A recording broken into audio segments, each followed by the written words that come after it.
मैंने कल रात अरशद वारसी की एक मूवी देखी और ये जो मूवी है ये एक रियल लाइफ क्राइम के ऊपर बेस्ड है। मतलब एक ऐसा क्राइम जिसके बारे में आप सुनो तो आपकी रूह तक कांप जाए। और अगर कोई इस मूवी को देखे या ना देखे पर हर लड़की को एक बार ये मूवी जरूर देखनी चाहिए। ये जो मूवी की कहानी है ये साइलेंट मोहन के ऊपर बेस्ड है।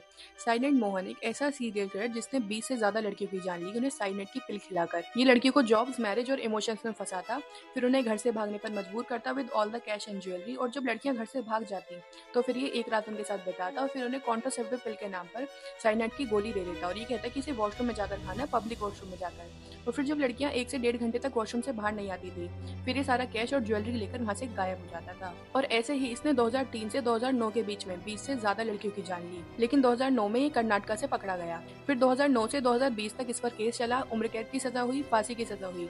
लेकिन हैरानी की बात यह है कि आदमी आज भी जिंदा है और सिर्फ उम्र कैद की सजा काट रहा है। और इसी कहानी को भागवत मूवी में बहुत ही अच्छे तरीके से दिखाया गया है। लेकिन ये जो साइलेंट मोहन का केस है इस केस में हियरिंग्स हुई, 10 साल तक की हियरिंग चलती रही। लेकिन एट द एंड आउटकम क्या आया, इस आदमी को सिर्फ उम्र कैद की सजा हुई और 25,000 का जुर्माना for the offence of murder. और इसलिए कहा जाता है कि if justice is delayed then justice is denied. और हमारे देश में इस स्टेटमेंट को बहुत ज्यादा सीरियसली लिया जाता है।